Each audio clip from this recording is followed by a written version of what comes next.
Hello viewers, இன்னைக்கு நம்ம பார்க்க போறது ஒன் பீஸ் எபிசோட் 393 பார்ட் 1.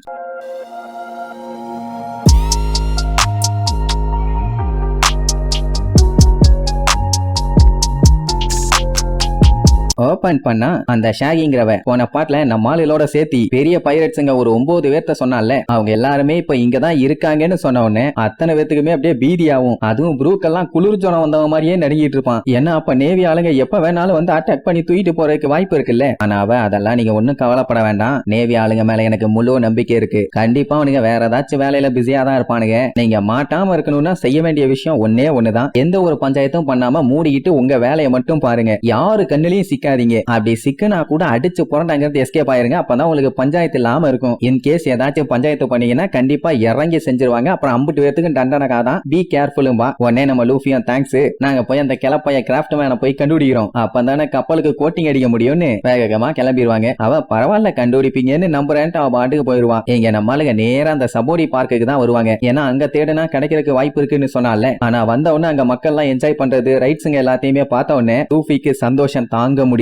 ஏன்னா என்னைக்குமே நம்ம லூஃபி சீரியஸான வேலையை கூட சிரிச்சுக்கிட்டே செய்யறதா வேலை. ஆனா என்ஜாய் பண்றதுக்குன்னே ஒரு இடத்துக்கு வந்து எப்படி அவன் வேலையை பார்ப்பான்? இன்னைக்கு எல்லாம் ஜாலியாவே செத்துறணும்பா. அந்த ஸ்டார் பிஷ் மண்டையோட ஒரு போட போட்டு டேய் வந்த வேலையை பாடுறா, நம்ம ஒண்ணு இங்க ஃபன் பண்ண வரலன்னு சொல்லும். ஆனா அவன் கேட்கற மாதிரி இல்ல. கேமி புள்ளைங்கெல்லாம் செம ஹாப்பி. அந்த ஜெயிண்ட் வில் எல்லாம் அவளுக்கு சுத்தணும்னு ரொம்ப நாள் ஆசை. கிட்டக கூட இது வரைக்கும் அதை பார்த்தது இல்லையாமா. நீங்க இது வரைக்கும் ஜெயிண்ட் வில் எல்லாம் சுத்தி இருக்கீங்களா? அப்படி சுத்தி இருக்கீங்கன்னா எத்தனை டைம் சுத்தி இருக்கீங்கன்னு கீழே கமெண்ட் பண்ணுங்க. நான் இது வரைக்கும் ஒரு டைம் கூட சுத்தினதில்லை. சரி வாங்க ஐயா என்ஜாய் பண்ண போலான்னு ஒன்னு அம்பிட்டு செம ஹாப்பி. ஸ்டார் ஃபிஷ் கேமியோட மண்டையில ஒரு போடு போடும். ஏன்னா அவளுமே ஒரு மெர்மைடுன்னு யாருக்கும் தெரியக்கூடாது. அதனால நீ எல்லாம் உள்ள போக கூடாதுன்னு தொண்டைகளியே கத்தும். சும்மாவே நம்மளுக்கு இதை யாருமே மதிக்க மாட்டாங்க. இந்த இடத்துல வந்து இப்படி எல்லாம் சொன்னா என்ன கேட்கவா செய்வாங்க? ஓப்பனிங்கே ரோலர் கோஸ்டர் தான். ஆரம்பத்துல மெதுவா போனது, அதுக்கப்புறம் சல்லு சல்லு சல்லுன்னு போகுமா. எல்லாம் தாறு மாறா என்ஜாய் பண்ணுவாங்க. அதுவும் எப்படி நேரா போகும், கீழே போகும், செங்குத்துக்கு போகும், அப்புறம் ஏறி இறங்கும், அப்புறம் சுத்தி சுத்தி போகும். செம என்ஜாய்மெண்ட் தான். ப்ரூக் எல்லாம் பயங்கரமா மூச்சு வாங்குவான். ஒரு ரைடு போனதுக்கே அந்த செந்து போச்சு. ஆனா லூஃபி மறுபடியும் ஒரு ரைடு போகணும்பா. கேமிக்கெல்லாம் அதுல ரைட் பண்ணும்போது ரொம்ப பீதியா தான் இருந்துச்சாமா. ஆனா செம ஃபன்னா இருந்துச்சுன்னு சொல்லி சந்தோஷமா சொல்லுவா. சாப்பருக்கு இன்னுமே ஹார்ட் பீட் லப்கலப்னு தான் அடிச்சுட்டு இருக்குது. ஸ்டார் ஃபிஷ் வேலையை பாருங்கடா அப்படி இப்படின்னு பில்டப் பண்ணுச்சுல்ல. இப்ப என்னடானா நான் தான் முன்னாடி இருந்த மாஸ்க் காட்டினேன்னு சொல்லி அது பீத்திக்கிட்டு இருக்கும். இங்க ப்ரூக் தான் பயங்கரமா மூச்சு வாங்கிட்டு இருப்பான். போற வேகத்துக்கு அவன் மண்டையெல்லாம் பிச்சுக்குண்டா நினைச்சானாமா. நல்ல வேலை ஒண்ணு ஆகல. இன்னும் கொஞ்சம் வேகமா போயிருந்தா போதும் என் ஹார்ட்டே நின்னு போயிருக்கும். நல்ல வேலை எனக்கு ஹார்ட் இல்லன்னு சொல்லி பையன் கொஞ்சம் நிம்மதியாவான். அதுக்கப்புறம் அடுத்து ஒரு ரைடு போவாங்க. அதுல நம்ம ப்ரூக் வரமாட்டான். ஏன்னா போன ரைடு போனதுலயே பையன் செம டயர்டு. சரி ரைட்டுன்னு அந்த ஒரு ரைடு விட்டு அதுக்கப்புறம் அடுத்த ரைட்ல எல்லாம் ஒன்னா போவாங்க. அது எப்படின்னா மேல போய் கீழே வரும். இதுக்கு பேர் என்னன்னு தெரியல, தெரிஞ்சா கீழே கமெண்ட் பண்ணுங்க. அது என்ன ஆகும், பொறுமையா அப்படியே மேல தூக்கிட்டு போய் அதுக்கப்புறம் தானே சல்லுன்னு கீழே விழும். அது தெரியாம நம்ம ப்ரூக்கு பரவாயில்லையே நல்லா பொறுமையா போகுது, இதுதான்ப்பா எனக்கான ரைடு, வியூவுமே சூப்பரா இருக்குது, இப்படி இருந்தா எந்த ஒரு பஞ்சாயத்தும் இல்லன்னு சொல்லி வாய மூடல பொசுக்குன்னு கீழே சல்லுன்னு வரும். அவ்வளவுதான் புலம்பிக்கிட்டே வருவான். ஆடா சண்டால பயலுகளா இப்படி பண்றீங்களா, நீங்க எல்லாம் அக்கா தங்கச்சி கூட பிறக்கலையான்னு பச்சை பச்சையா திட்டிட்டு வருவான். அப்புறம் என்ன அடுத்த ரைடுக்கு ஜாலியா என்ஜாய் பண்ணிட்டே போவாங்க. பாவம் ஆல்ரெடி பேய் அடிச்ச மாதிரி இருக்கிற ப்ரூக்கு இன்னும் பேய் அடிச்ச மாதிரி ஆயிருவான். அதுக்கு அடுத்த ஒரு ரைடு வந்து இந்த கப்பல உட்காந்துக்கிட்டு அப்படியே சுத்துவாங்கல்ல. இதுல எப்படின்னா உட்காந்துக்குவாங்க, அவங்க நடுவுல இருக்கிறத எவ்வளவு வேகமா சுத்துறாங்களோ அவ்வளவு வேகமா அவங்க கப்பும் சுத்தும். லூஃபிக்கு போய் இப்படி ஒரு ஆப்ஷன் கொடுக்கலாமா, அந்த ஸ்டார் ஃபிஷ் அவனுக்கு ஈக்குவலா சேட்டா பண்ணும். அதாவது ரெண்டு பேரும் நடுவுல இருக்க ரோலரை வேகமா சுத்துவாங்க. சோ அவங்க கப்பும் கண்ணா பின்னான்னு சுத்தும். சுத்தி இருக்கவங்க எல்லாம் பார்த்துட்டு இவங்க என்ன பைத்தியமானு முழிப்பாங்க.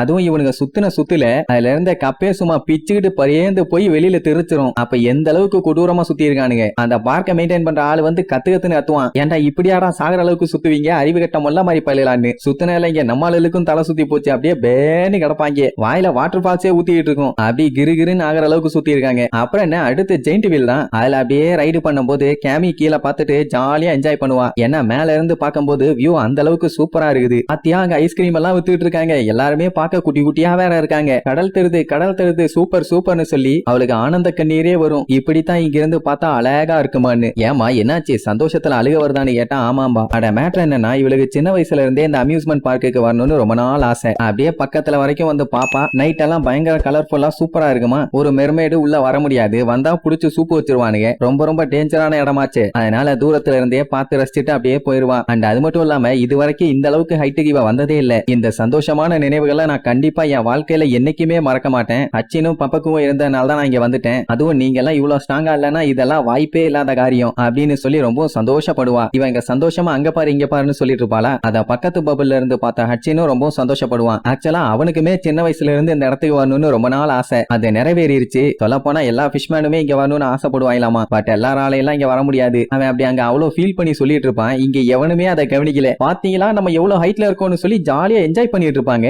அதுக்கப்புறம் அடுத்தடுத்துன்னு ரைடு போய்கிட்டே இருப்பாங்க. ஒரே என்ஜாய்மெண்ட் தான். என்ன இந்த ரைடு எல்லாத்துலயுமே புரூக்கு தான் படாத பாடுபடுவான். அப்புறம் அவங்களுக்கு பிடிச்ச மாதிரி கேப் எல்லாம் வாங்கிக்குவாங்க. வேணுங்கிறதெல்லாம் வாங்கி சாப்பிடுவாங்க. ஒரே ஆட்டம் பாட்டம் கொண்டாட்டம் தான். அந்த ஹட்சின் எரும மாட்டு பைய சின்ன பசங்க ஏறி விளையாடுறதெல்லாம் உட்காந்து ஏறி விளையாண்டுட்டு இருப்பான். அடுத்து ஹாரர் ஹவுஸுக்கு எல்லாம் போவாங்க. இப்படி கதற கதற என்ஜாய் பண்ணுவாங்க. அதுலயும் புரூக்க பார்த்து ஒரு அம்மா என்ன எலும்பு கூட எல்லாம் இங்க சுத்திட்டு இருக்குதுன்னு அப்படியே மயக்கம் போட்டு பொத்து விழுந்துரும். அவன் அதெல்லாம் கண்டுக்கிற மாதிரி இல்ல. சோ இப்படியே அடுத்தடுத்து இவங்க என்ஜாய்மெண்ட்டுக்கு லிமிட்டே இல்லாம தொடர்ந்து விளையாண்டுட்டே தான் இருப்பாங்க. அந்த டைம் பல்கா கரடி ட்ரெஸ் போட்ட ஒருத்தன் நம்ம ஆளுகளை குரு குரு குரு குரு குருன்னு இழிச்சா மேனிக்கு நோட் பண்ணிட்டு இருப்பான். இவன் பேர் தான் பீட்டர் மேன். ஹாண்ட் பெட்ஸ்ங்கிற ஒரு கிட்னாப்பிங் கேங்கோட லீடர். இவன் எதுக்கு இங்க வந்திருக்கான்னா, இதுக்கு முன்னாடி ஒரு குரூப் நம்ம லூஃபி கேங்க வந்து அட்டாக் பண்ணாங்கல்ல, அவனுங்களுமே இவனுக்கு கூட்டத்தை சேர்ந்தவனுக்கு தான். அடி வாங்கிட்டு வந்த மேட்டரை போய் அவங்க கிட்ட சொல்லுவாங்க. அவங்க ரொம்ப ஸ்ட்ராங்கா இருக்காங்க, எங்களால எதுவும் பண்ண முடியல, நீங்க தான் ஏதாச்சும் பண்ணணும் அப்படின்னு. அதோட விட்டா பரவாயில்ல, அவ ஒரு மெர்மைடுங்கிற மேட்டரையும் சொல்லிடுவானுங்க. இது எப்படி இவனுக்கு தெரியும்னா, அவ தனியா நின்னுட்டு இருந்தான்னு அவளை அட்டாக் பண்ண வந்தான்ல, அந்த டைம்ங்கும் போது கேமி ரொம்ப பயந்து கீழே விழுந்துட்டா. அப்ப அவ கால்ல போட்டிருந்த ஷூ கலண்டு அவளோட பின்னு வெளியே தெரிஞ்சு போச்சு. சோ அவளுக்கு கால் இல்ல அப்படின்னா அவ கடல் கண்ணி. இந்த மேட்டர் இந்த பண்ணிக்கிட்ட சொன்ன உடனே அவனுக்கு சந்தோஷம் தாங்க முடியல. பட் என்னதான் இருந்தாலும் அவ கூட இருக்கவங்க பயங்கர ஸ்ட்ராங்கா இருக்கானுங்க. பட் இருந்தாலும் அவங்களுக்கு இந்த கடல் கனியை எப்படியாச்சும் புடிச்சே ஆகணும். ஏன்னா கடல் கனிகளை புடிச்சு வித்தா பயங்கரமான காசு. அவளை நிலத்துல இருக்கும் போது பிடிக்க முடியலன்னா கடலை வச்செல்லாம் தொட்ட கூட முடியாது. ஏன்னா அந்த அளவுக்கு வேகமா நீந்தி எஸ்கேப் ஆகி போயிருவா. இது அவனுக்கு சொன்னதுக்காகவே ரொம்ப ரொம்ப தேங்க்ஸ்னு சொல்லிட்டு அவளை வித்தா அதுல இருந்து வர காசுல உங்களுக்கு 10% தரேன்பா. உடனே அவனு இருந்துட்டு என்ன பாஸ் 10ங்கிறீங்க, ஒரு 20 தாங்கம்பானுங்க. எது 20 எந்திரிப்பான். ஐயோ 10 போதுங்க, ரொம்ப ரொம்ப ஜாஸ்தி நீர்வானுங்க. இந்த மேட்டர் எல்லாம் தெரிஞ்சுக்கிட்டு தான் இப்ப நம்ம ஆளுல பிடிக்கிறதுக்காக இப்படி ஒரு கரடி வேஷத்துல வந்திருக்கான். மூஞ்சில அதை மாட்டாட்டியே அவன் கரடி மாதிரி தான் இருக்கான். எதுக்கு இந்த வேண்டாத கெட்டப்பெல்லாம். அப்ப கேமியா ஒரு ஓரமா நம்ம ஆளுக உட்கார வச்சுட்டு நேரா அவளுக்கு சாப்பிட ஏதாச்சும் வாங்கிட்டு வருவோன்னு போயிருப்பாங்க. ஏன்னா அவளால நடக்க முடியாது, தூக்கிட்டு தான் போகணும், அது எதுக்குன்னு சொல்லி உட்கார வச்சுட்டு போயிருக்காங்க. அதுவும் ரொம்ப தூரம் இல்ல, கண்ணுக்கு முன்னாடி தான் நின்னுட்டு இருக்காங்க. ஆனா இவன் தான் வேற கெட்டப்ல வந்திருக்கானே. கரடி பொம்மையை பார்த்தோன்னே அப்படியே இழிப்பா. அவளாதான் அடுத்த செகண்ட் கிட்னாப் பண்ணிட்டான். அப்படியே கட் பண்ணி 24வது நம்பரை காட்டுறாங்க. அங்க செலஸ்டியல் டிராகன் ஒரு ஆள் வந்திருக்கான். அவனுக்கு தான் பெரிய பாதாம் பிஸ்தா பருப்பாச்சே. இந்த லூசுங்க வரானுங்கன்னா யாருமே அந்த டைமிங்கும் போது எந்திரிச்சு நிக்க கூடாது. அதனால அம்புட்டு பேருமே அங்க மண்டியை போட்டுருவாங்க. அதுவும் அவன் எப்படி வருவானா, கீழே ஒரு அடிமையை முட்டி போட வச்சு அவன் மேல ஏறி உட்கார்ந்துகிட்டு அப்படியே ஜம்முன்னு வருவான். எவ்வளவு வெயிட்ட தான் அவனால தாங்க முடியும். அப்படியே பொறுமையா நகர்ந்து நகர்ந்து வருவானா. அவனுக்கு செம ஹாப்பி. இதுல ஐஸ்கிரீம் ஒரு கேடு. அப்ப அந்த பைரட்ஸ் கூட்டம் கொஞ்சம் இருப்பானுங்க. அவனுக்கும் வேற வழி இல்ல, என்ன ஏதாச்சும் பஞ்சாயத்து பண்ண வச்சு செதுக்கிடுவானுங்க. சோ சைலண்டா இருக்கதான் பெஸ்ட்னு சொல்லி அவனுங்களும் அங்கேயே மண்டி போட்டுருவானுங்க. இவங்க அப்படியே பொறுமையா போவாங்க. ஏன்னா இவனை தூக்கிட்டு போற அடிமையால சுத்தமா நடக்க முடியல, பயங்கரமா மூச்சு வாங்குது, கையை முட்டியெல்லாம் சரியான வலி. ஆனா அதெல்லாம் இவன் ஏன் கண்டுக்க போறான். இவன் இப்ப யார தேடி போறான் தெரியுமா? இதுக்கு முன்னாடி அடிமையா இருந்த ஒருத்தனை கொன்னாங்கல்ல, அதான் ஐயா வீட்டுக்கு போகணும்னு சொல்லிட்டு இருந்தவனே, அவங்கள தேடி தான் இவன் போயிட்டு இருக்கான். கூட இருக்கவங்க எல்லாம் எங்க போனாங்கன்னு தெரியல. ஆனா ஒன்னும் கவலைப்படாதீங்க, போய்க்கலான்னு சொல்லுவானுங்க. எங்கத்த போறது, என்னைய தூக்கிட்டு போறவன் ஆமானங்க இந்த மாதிரி போயிட்டு இருக்கான், கொஞ்சம் வேகமா போடான்னு சொல்லி அவன் தலையா மிதிப்பான். அவனால பாவம் என்னதான் பண்ண முடியும். மீதி எல்லாம் வாங்கிட்டு பல்ல கடிச்சிட்டு இருப்பான். அந்த டைம்ங்கும் போது அந்த வழியா அர்ஜென்ட்டா ஒரு பேஷண்ட தூக்கிட்டு வேகமா ஒரு குரூப் போயிட்டு இருக்கும். அவங்கள ஸ்டாப் பண்ணி எங்கடா போறீங்க என்னன்னு விசாரிப்பான். பார்த்தா ஒருத்தன் ரத்த கிளறியில சாகர கண்டிஷன்ல இருப்பான். இவனை சீக்கிரமா தூக்கிட்டு போலன்னா செத்துருவான். ஆக்சுவலா செலஸ்டியல் டிராகன் வரும்போது எல்லாருமே மண்டி போடணும். ஆனா இந்த மாதிரி நேரத்துல மண்டி போட முடியுமா? எங்களை மன்னிச்சிருங்க, வேற வழி இல்லன்னு சொன்னா